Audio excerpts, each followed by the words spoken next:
안녕하세요. 7월 3일 금요일입니다. 오늘도 가정에서 함께하는 새벽 예배에 나오신 여러분들을 예수님의 좋으신 이름으로 축복하고 환영합니다. 먼저 찬송가 505장 온 세상 위하여 부르시면서 우리 주님 앞으로 나가시겠습니다.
날마다 우리에게 새 생명을 주시는 아버지 하나님 감사합니다.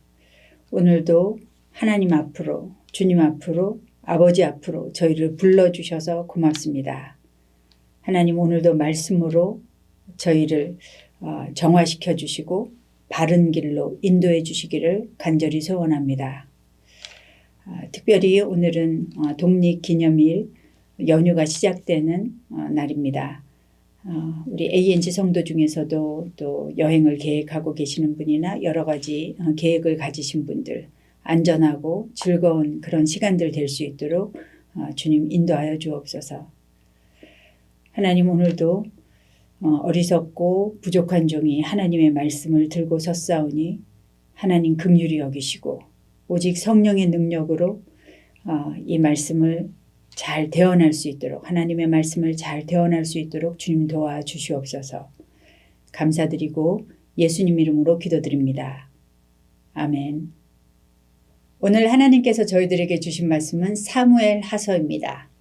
사무엘하 18장 19절에서 27절까지입니다. 제가 받들어서 읽겠습니다. 사독의 아들 아히마아스가 이르되 청하건대 내가 빨리 왕에게 가서 여호와께서 왕의 원수 갚아주신 소식을 전하게 하소서. 요압이 그에게 이르되 너는 오늘 소식을 전하는 자가 되지 말고 다른 날에 절할 것이라. 왕의 아들이 죽었나니 내가 오늘 소식을 전하지 못하리라 하고 요압이 구스 사람에게 이르되 내가 가서 본 것을 왕께 아뢰라 하매 구스 사람이 요압에게 절하고 다름질하여 가니 사독의 아들 아히마아스가 다시 요압에게 이르되 청하건대 아무쪼록 내가 또한 구스 사람의 뒤를 따라 달려가게 하소서 하니 요압이 이르되 내 아들아 너는 왜 달려가려 하느냐 이 소식으로 말미암아서는 너는 상을 받지 못하리라 하되 그가 한사코 달려가겠노라 하는지라. 요압이 이르되 그리하라 하니 아히마아스가 들길로 다름질하여 구스 사람보다 앞질러 가니라. 때에 다윗이 두 문 사이에 앉아 있더라. 파수꾼이 성문 위층에 올라가서 눈을 들어보니 어떤 사람이 홀로 달려오는지라. 파수꾼이 외쳐 왕께 아뢰매 왕이 이르되 그가 만일 혼자면 그의 입에 소식이 있으리라 할 때에 그가 점점 가까이 오니라. 파수꾼이 본즉 한 사람이 또 달려오는지라. 파수꾼이 문지기에게 외쳐 이르되 보라 한 사람이 또 혼자 달려온다 하니 왕이 이르되 그도 소식을 가져오느니라. 파수꾼이 이르되 내가 보기에는 앞선 사람의 다름질이 사독의 아들 아히마아스의 다름질과 같으니이다 하니 왕이 이르되 그는 좋은 사람이니 좋은 소식을 가져오느니라 하니라. 아멘. 성경에 다윗처럼 어느 한 사람에 대해서 이토록 자세하게 이야기한 인물은 없을 것입니다. 존재도 희미했던 양치기 소년이 왕이 된 이야기는 언제 들어도 흥미진진하죠. 그러나 다윗의 이야기에 우리가 몰입할 수 있는 이유는 다윗의 인생에서 우리의 이야기를 발견하기 때문일 것입니다. 다윗의 이야기는 책 속에 있는 상상과 추상적인 이야기가 아니라 우리가 삶에서 구체적으로 경험하는 그런 이야기입니다. 다윗의 그 긴 이야기에는 기적이 없습니다. 사람들이 일상 가운데서 늘 경험하고 있는 일들입니다. 사랑과 미움과 질투, 서로 비교하고 용서하지 못하는 마음, 성공과 실패 이야기, 즉 우리들의 이야기죠. 그런 인생의 여정 가운데 보이지는 않지만 우리 삶의 세미한 부분까지도 함께 하시는 역사의 주관자가 바로 하나님이라는 것을 보여주는 것이 다윗 이야기의 백미이죠. 사무엘 하서를 통해서 계속되는 다윗의 이야기로 여러분과 저의 평범한 일상이 말씀으로 다시 해석되고 하나님과 우리의 관계가 더욱 깊어지고 더욱 새로워지기를 소원합니다. 본문으로 들어가겠습니다. 다 함께 19절을 읽어보기로 하겠습니다. 사독의 아들 아히마아스가 이르되 청하건대 내가 빨리 왕에게 가서 여호와께서 왕의 원수 갚아주신 소식을 전하게 하소서. 빨리 가서 전하고 싶은 기쁜 소식이 있어요. 여호와께서 왕의 원수를 갚아주셨다는 겁니다. 무슨 일이죠? 왕을 대적하여 일어난 압살롬이 죽었다는 소식입니다. 압살롬은 자기를 피해서 도망간 아버지 다윗을 잡아 죽이려고 요단강까지 건너서 추격했는데 반격에 나선 다윗 왕 군대에 의해서 죽임을 당하고 만 것입니다. 다윗 왕이 처음 압살롬의 그 반역을 들었을 때 그는 무조건 도망을 쳤습니다. 아들과 겨룰 생각이 꿈에도 없었던 것입니다. 황급히 광야로 도망가는 다윗에게 수많은 생각들이 스쳐 지나갔을 것입니다. 밧세바와 우리야, 다말과 암논과 그리고 압살롬과의 시간들. 허겁지겁 도망가다가 요단 나루터에 앉아서 소식을 기다리던 그날 밤 얼마나 많은 후회와 자책이 몰려왔을까요? 그 긴 시간 사울을 피해 다녔던 그 광야의 시간이 있었는데 이제 또다시 이렇게 늙은 나이에 다시 또 광야로 나가야 하다니. 반역한 아들보다 어쩌면 다윗 자기 자신을 받아들이는 것이 더 힘들었을지도 모르겠습니다. 그러나 놀랍게도 다윗은 광야의 이 시간을 통해서 하나님과 회복이 됩니다. 곤궁한 가운데 하나님께 부르짖으며 기도할 때 그는 발견하게 되는 거예요. 여전히 거기 자기 앞에 그대로 계신 하나님, 그 하나님을 다윗은 다시 만나게 됩니다. 기도를 통해서 그의 영이 하나님과 다시 소통하기 시작했습니다.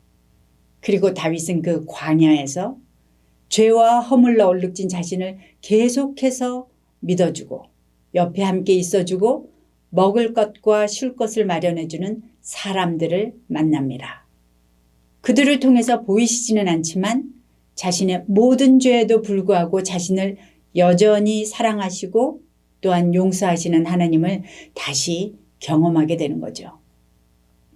다윗은 쫓기는 광야에서 하나님의 사랑을 다시 만나면서 이제는 자신을 죽이려 하는 아들 압살롬까지도 용서하게 되고 다시 일어나게 됩니다. 자기 죄를 인정하며 압살롬을 용서하고 아들로 다시 받아들였지만 그러나 다윗은 왕입니다. 하나님께서 세우신 나라에 대한 반역을 심판하기 위해서 자신도 이제 군대를 일으킵니다. 그것이 18장의 시작입니다. 하나님과의 관계가 회복된 다윗이 이끄는 군대는 압살롬의 군대와는 비교가 되지 않았죠. 하나님의 도우심이 함께하는 전쟁이기 때문입니다. 험준한 산지 에브라임 숲에서 벌어진 전쟁은 다윗 군대에게 큰 승리를 안겨주었습니다. 2만이 넘는 백성이 죽고 압살롬도 요압 장군에게 죽임을 당했습니다. 다윗 군대는 압살롬 군대에 대승을 거두었죠. 전쟁에서 승리하는 것만큼 기쁜 소식은 없을 것입니다. 당시에는 전쟁에 지게 되면 죽거나 포로로 잡혀 노예가 되는 것입니다. 그러나 승리하면 생명과 자유를 보장받는 거죠. 그러므로 전쟁에 승리했다는 기쁜 소식을 알리는 전령은 명예와 함께 큰 상을 받는 중요한 자로 여겨졌습니다.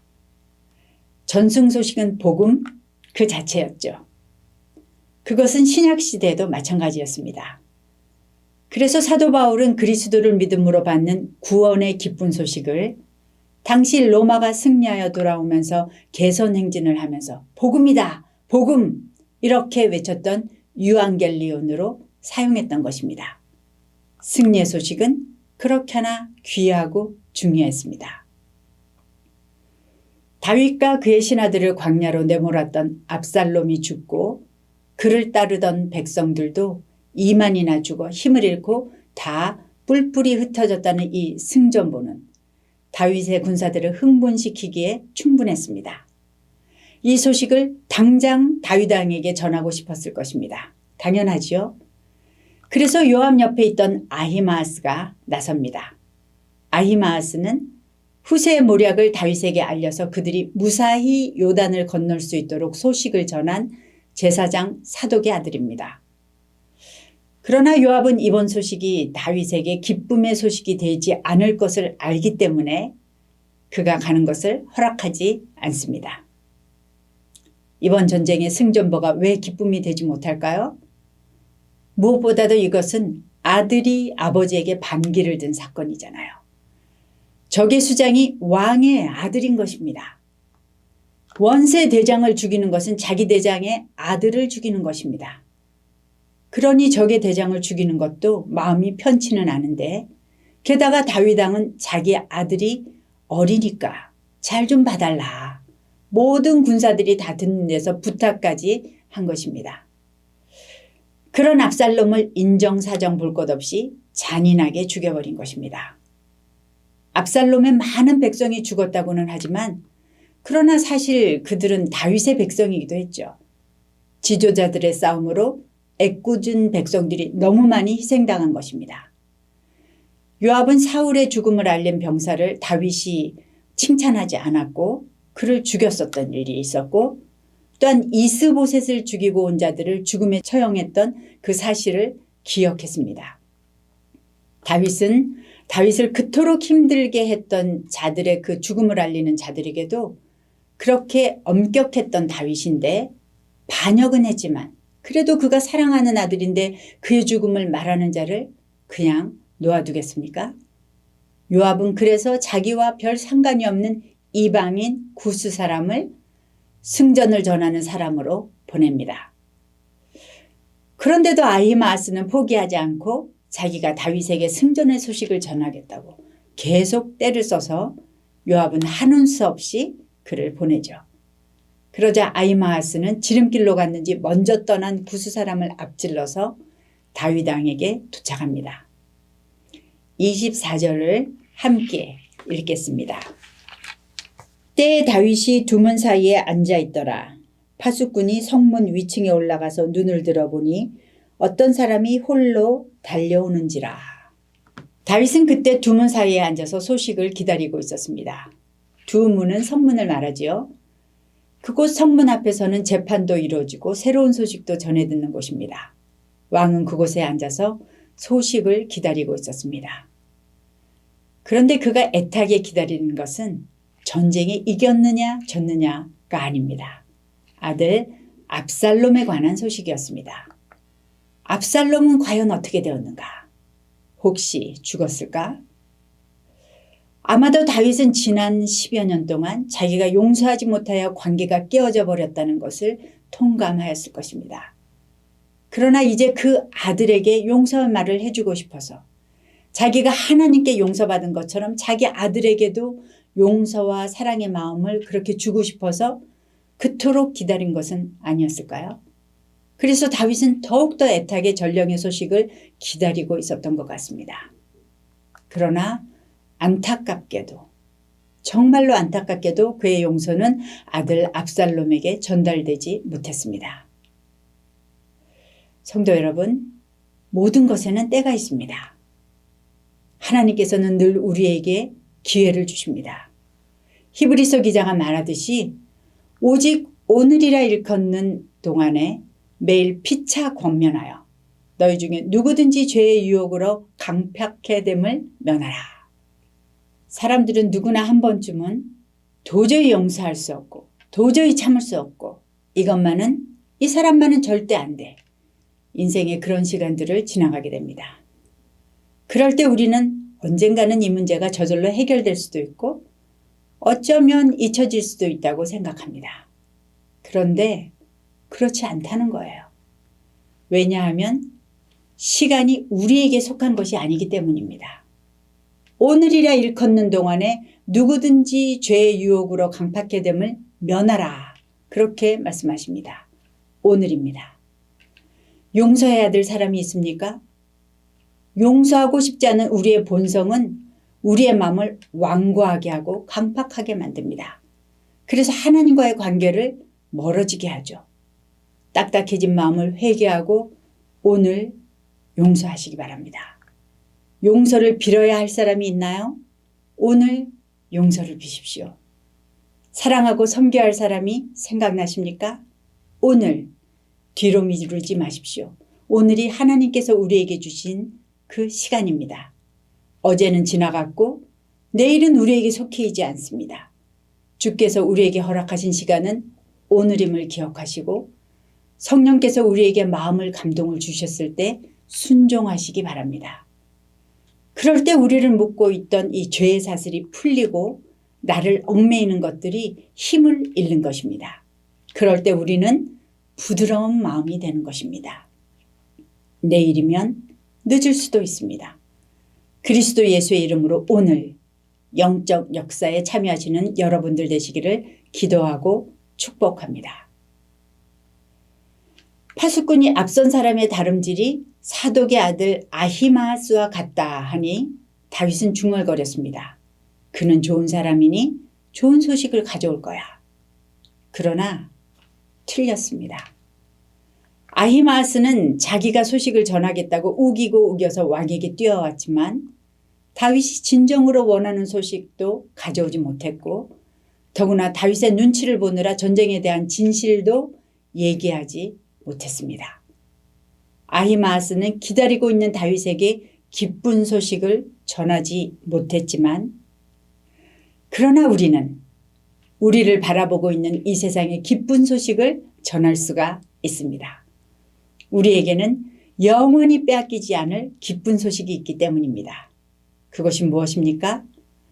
우리의 죄가 용서받았다는 것입니다. 죄의 삭은 사망이라 아무도 피해갈 수 없는 죽음, 그 죽음을 가지고 오는 죄의 문제를 이 땅에 사는 누가 과연 해결할 수 있습니까? 이 세상에서 우리의 죄 문제를 해결할 수 있는 사람은 아무도 없는 것입니다. 죄의 문제 앞에서 우리 모두는 무력할 뿐입니다. 그러나 이 죄의 문제를 해결할 한 분을 하나님께서 보내셨는데 그분이 바로 예수 그리스도이십니다. 로마서 3장 21절에서 24절까지를 제가 읽겠습니다. 이제는 율법 외에 하나님의 한 의가 나타났으니 율법과 선지자들에게 증거를 받은 것이라. 곧 예수 그리스도를 믿음으로 말미암아 모든 믿는 자에게 미치는 하나님의 의인이 차별이 없느니라. 모든 사람이 죄를 범하였음에 하나님의 영광에 이르지 못하더니 그리스도 예수 안에 있는 속량으로 말미암아 하나님의 은혜로 값없이 의롭다 하심을 얻은 자 되었느니라. 아멘. 복음입니다. 영원한 불에 던져질 수밖에 없었던 우리를 구원하시기 위해서 이 땅에 오셔서 자신을 주시고 그리고 그 사실을 믿을 때 하나님의 영원한 생명을 주시는 것입니다. 우리는 이 믿을 수 없을 만큼 너무나 복되고 기쁜 소식을 먼저 받았습니다. 먼저 받은 자들로서 아직 이 소식을 듣지 못한 자들에게 전하는 그런 자들이 되어야 할 것입니다. 이사야 선지자는 말하죠. 아름답도다 좋은 소식을 전하는 자의 발이요. 우리는 모두 매일 소식을 전하며 살아갑니다.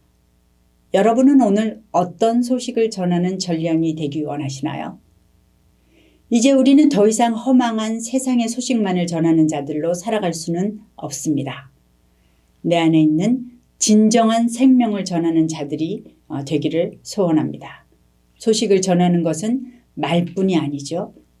어려운 중에서도 믿음으로 기쁨을 가지고 살아내는 성도들의 매일의 삶은 구원의 기쁜 소식을 세상에 전하는 가장 확실한 방법입니다.